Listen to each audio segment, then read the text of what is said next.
At times painful if I was writing about painful things, but I think so much better that... A private party in Los Angeles, years after the 1986 Academy Awards. Anjelica Huston stands near the bar, deep in conversation with Clint Eastwood, when Oprah Winfrey approaches and does something that would define 40 years of silence. Wonderful moments, and I'm still lucky enough to have those moments. And Oprah doesn't greet Anjelica or even glance in her direction. She steps physically between them, her back turned completely, and begins speaking to Clint as if Anjelica simply does not exist. Anjelica later described it plainly. "Nobody else would detest me so much as to literally step between me and the person I was talking to." know that I don't want to relive any particular day. I'd prefer to invent a new day. She never invited me on her show. Never. She doesn't speak to me. 40 years of absolute silence from that moment forward. But why? What could make Oprah Winfrey hate someone this much? The answer begins with an 18-year-old girl, blood pouring from her slashed wrist, screaming 5 words into the void. "Will this make you love me?" July 8, 1951. Los Angeles. Anjelica Huston enters the world while her father John Huston films somewhere in the Ugandan jungle. A messenger runs for days through dense forest to deliver the telegram, and when John finally reads it, he folds the paper into his pocket and returns to work without a word. Maybe I live a little bit more in the past than I live in the future, but, Katharine Hepburn had to pry the news out of him. His response carried no warmth. "It's a girl." Those 5 words echoed through Anjelica's entire childhood, teaching her the first lesson she'd spend 70 years unlearning. She wasn't important enough to interrupt a man's work. But here's what made it worse. Before Anjelica turned 1, her father denied his own wife a role in Moulin Rouge and handed the part to his mistress instead. Her mother sank into depression, and the pattern of betrayal had already begun. The family relocated to Est Clarence, a grand Irish mansion that looked like something from a fairy tale, but functioned more like an elegant prison. Young Anjelica wandered those halls alone, while her father chased fame across continents.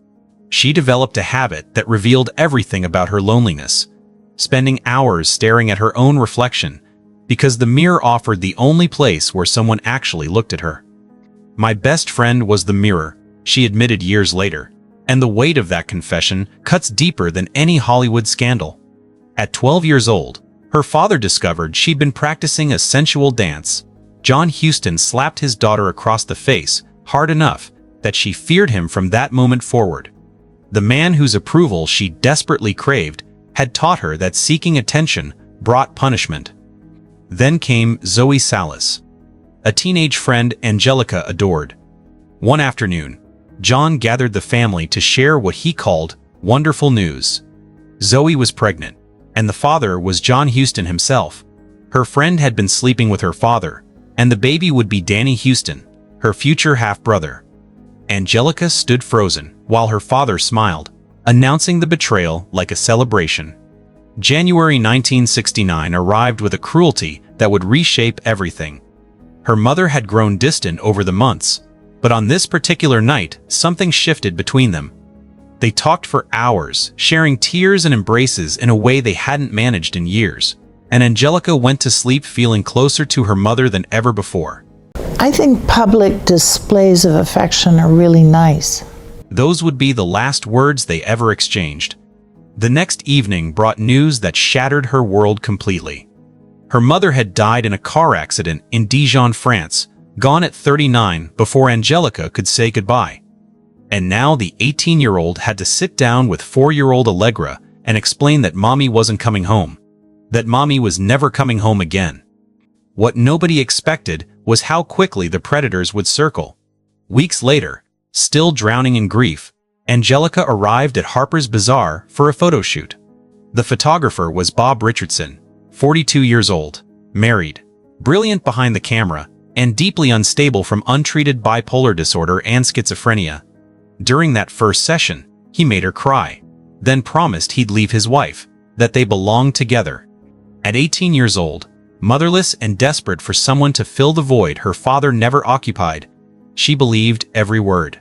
The Chelsea Hotel became her prison for the months that followed. Bob Richardson's episodes grew violent, and one night he hurled a tequila bottle at her head with enough force to kill. He destroyed her belongings during manic rages and screamed that she wasn't a real woman because she hadn't gotten pregnant with his child. 4 consecutive days of psychological torture pushed Anjelica past her breaking point. She walked into the bathroom, picked up a razor blade, and drew it across her left wrist. Blood poured from the wound as she stumbled back into the bedroom, holding her arm out toward the man who had destroyed her, screaming 5 words that would haunt the next 50 years of her life. "Will this make you love me?" Bob Richardson just stared. No answer. No comfort. That question, born in blood and desperation, would become the unspoken plea beneath every relationship Anjelica ever pursued. The pattern started even before Bob Richardson, back when Anjelica was just 16. Marlon Brando ranked as the biggest movie star on the planet, and John Huston invited him to Est Clarence for a visit. One afternoon, the 53-year-old actor called the teenage girl into the study, presented her with a turtle ring inlaid with Tahitian silver, and asked if she'd like to visit him in Tahiti someday. A grown man, 3 times her age, extending that kind of invitation to a child. The message landed clearly. Powerful men would always see her as a prize to be collected, never as a person to be respected. But here's what's curious about the years that followed. Every man fit the same template. James Fox, at 28. David Bailey, the legendary photographer. Arnaud de Rosnay, European aristocracy with a taste for young women. Every man older. Every man powerful. Every man emotionally unavailable in exactly the ways her father had been. April 1973 changed the trajectory completely. At a birthday party in Los Angeles, 21-year-old Anjelica met Jack Nicholson on his 36th birthday. Their chemistry connected instantly, magnetically, and within weeks, they'd begun a relationship that would consume the next 17 years of her life.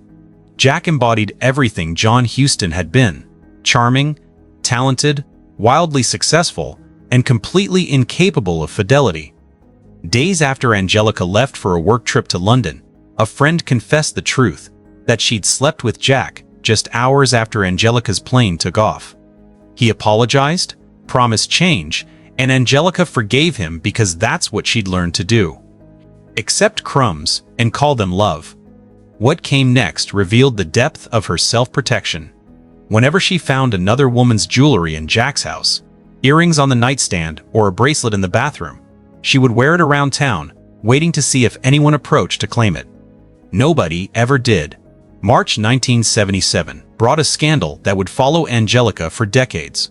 She arrived at Jack Nicholson's Mulholland Drive home while he traveled, expecting a quiet evening alone, but found a leather jacket draped over a kitchen chair and camera equipment scattered across the counter. Roman Polanski appeared moments later with a young girl in platform heels, explaining casually that they'd been taking photographs. What Anjelica didn't know would haunt her forever. The girl was 13 years old, and Polanski had drugged and sexually assaulted her in that very house just hours earlier. Detectives arrived the next day with a search warrant. They found marijuana in the house, then searched Anjelica's purse and discovered 1 gram of cocaine. Both she and Polanski ended up handcuffed and transported to the station in separate vehicles. Her face splashed across tabloids alongside the director, who had committed an unspeakable crime against a child. The charges eventually dropped because the search had been illegal, but the damage to her reputation proved permanent. She became the woman arrested in the Polanski house, guilty by proximity to a monster. The real story got even darker. During one of her breaks from Jack, Anjelica attended a Beverly Hills party with Ryan O'Neal. Whatever disagreements sparked between them that night escalated beyond words. He grabbed her by the hair and slammed his forehead into hers with enough force that she saw stars. She ran to the bathroom and locked the door. He followed and kept pounding while she cowered inside. The only person who intervened was her 13-year-old sister, Allegra, who spoke just 2 words that cut through the chaos: "Leave him." a child protecting her older sister from a grown man's violence. 1980 delivered another blow. Driving through Coldwater Canyon, Anjelica's car got hit by a BMW that struck the vehicle ahead of her. The impact sent her flying forward with no seatbelt, and her face went straight through the windshield. Surgeons spent hours removing bone fragments from her skull and forehead, reconstructing her nose piece by piece. When she finally woke, Jack Nicholson stood beside her bed holding flowers. The same man who betrayed her constantly still showed up when disaster struck. 1985 changed everything, though not in any way Anjelica could have predicted. Her father was directing Prezi's Honor, and Jack Nicholson wanted Anjelica for the role of Melrose Prezi. The studio's response cut deep. When her agent called requesting a higher salary, the answer came back sharp. Go to hell. We don't even want her in this film. $14,000. That's all they offered. Minimum rate, and she accepted just to be in the room. During production, she overheard a crew member's assessment. Her father is the director. Her boyfriend is the star. And she has no talent. Those words burned. But Anjelica made herself a silent promise. When this film released, that man would choke on every syllable. Something miraculous happened on that set. For the first time ever, John Huston directed his daughter with genuine respect, treating her as an artist rather than an inconvenience. He told interviewers that she simply lights up the film, and at 34 years old, Anjelica finally experienced what it felt like to be seen by her father. The Academy Award nominations arrived like vindication. Anjelica Huston, Best Supporting Actress. Sharing the category was Oprah Winfrey, nominated for her devastating performance in The Color Purple. Yes, I did. It was, as I say, it was a cathartic process. But here's what everyone assumed. Oprah was the favorite, and all of Hollywood knew it. Journalists told her repeatedly that the Oscar was already hers, that the voting was merely a formality. Anjelica Huston, ranked as just the director's daughter who got lucky, the afterthought in a category Oprah was destined to win. March 24, 1986. Oscar night. And Oprah Winfrey found herself trapped in a nightmare of her own making. The dress had been designed by Dolly Parton's personal tailor. The day before the ceremony, it hung too loose, so the tailor made adjustments, pulling the fabric tighter and somehow overcompensating so severely that by Oscar night, the gown wouldn't close at all. 1 hour before departure, Oprah's maid resorted to desperate measures. She laid Oprah flat on the floor, pressed down on her body, and physically forced the zipper closed while Oprah held her breath. Oprah rode to the Dorothy Chandler Pavilion, lying rigid in the back of her limousine, stiff as a wooden plank, unable to bend or sit normally. Gayle King later confirmed what Oprah did throughout the entire ceremony. While presenters read nominations and winners gave speeches, Oprah sat frozen in her seat, silently praying the same words over and over. Please don't call my name. Not because she didn't want the Oscar, but because she physically could not have walked to that stage to accept it. The envelope opened. The presenter leaned into the microphone, and the Oscar goes to Anjelica Huston, Prezi's Honor. Anjelica walked to the podium in a daze, thanked her father, accepted the golden statue, and then did something unusual. She skipped the press line entirely and ran backstage to find John Huston. He was crying, this giant of cinema who had never shown her affection, weeping as his daughter became the third generation of Hustons to win an Academy Award. The girl nobody wanted in the film had just made history. From that night forward, Oprah never spoke to Anjelica Huston again, never invited her onto the most powerful talk show in television, never responded to any attempt at contact. 40 years of absolute silence born from a single envelope. The years following the Oscar brought death after death into Anjelica's world. In 1987, John Huston insisted on directing the dead despite his rapidly failing health, working from a wheelchair with oxygen tanks nearby. Watching her father deteriorate made Anjelica physically ill, and she developed Epstein-Barr syndrome from the accumulated stress. 4 months before the film's premiere, John's condition worsened dramatically. Anjelica visited him in the hospital every day, holding his hand, making plans for tomorrow.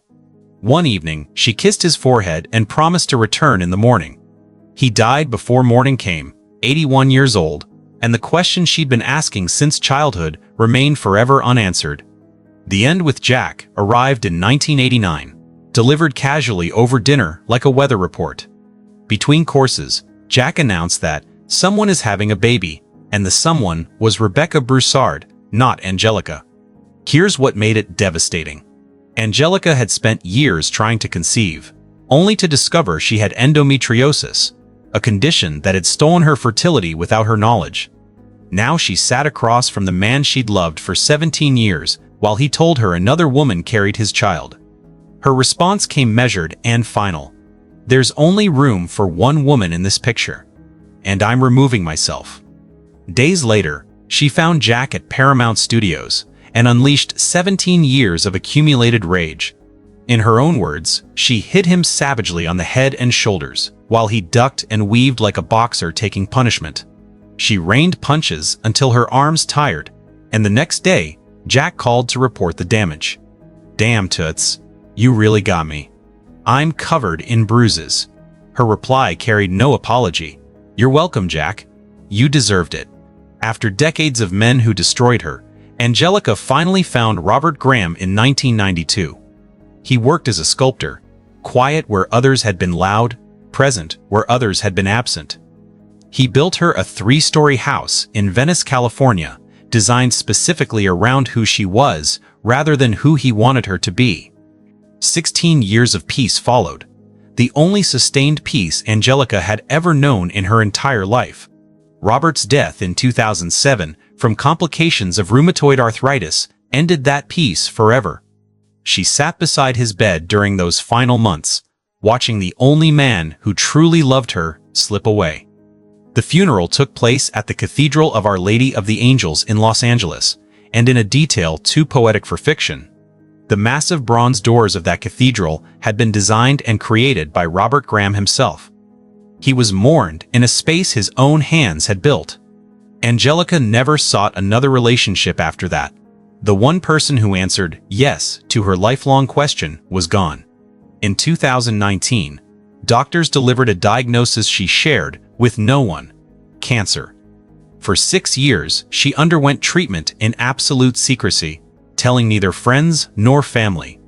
Only in April 2025 did she finally reveal the truth, announcing she'd been cancer-free for 4 years. January 2025 brought another revelation.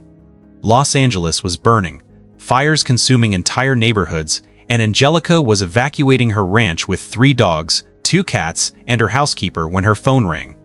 Jack Nicholson, 87 years old, 35 years after everything ended between them. "Are you okay? Do you need a place to stay?" She described the call as heartbreakingly sweet, and noted that Jack compared their relationship to love in the time of cholera, lovers separated who reconnect in old age. She said it was one of her favorite books, about one of her favorite subjects: hopeless, enduring love. The pattern never changed across 7 decades of Anjelica's life.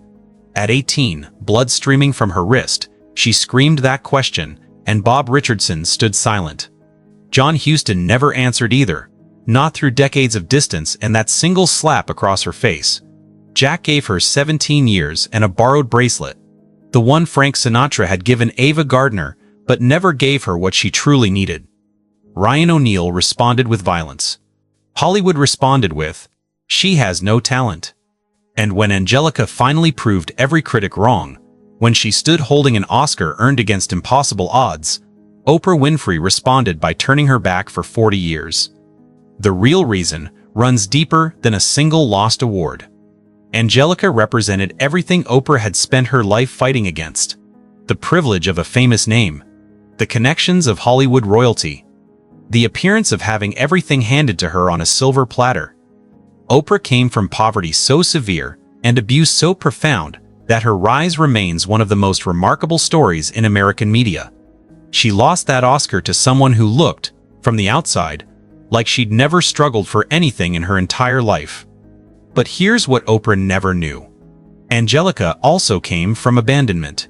She didn't know about the suicide attempt in the Chelsea hotel, the years of abuse from unstable men, the cocaine arrest, the infertility, the whispers that followed her everywhere. These two women were far more alike than either ever realized, both shaped by rejection, both hungry for proof that they mattered. One Oscar created a wall that lasted 4 decades. Even now, after everything, Anjelica speaks of Oprah with admiration. But I admire Oprah. God knows she's made great strides. The woman who spent her whole life asking to be loved still offers grace to someone who refuses to give it. You know, we all live a life, and at a certain point you have to claim your life. I could apologize. At 74, Anjelica Huston waits for an answer that may never come. Maybe the answer was never supposed to come from any of them. Maybe the woman who spent hours staring into mirrors as a lonely child finally learned to see someone worth loving in her own reflection. Have you ever asked someone, "Will this make you love me?" and received only silence in return? Anjelica's story proves the silence doesn't have to define you, that sometimes the most important answer comes from within, and that surviving the question matters more than getting the response you wanted. If her journey resonated with you, please like and subscribe. More untold Hollywood stories are waiting to be shared. Thank you for watching.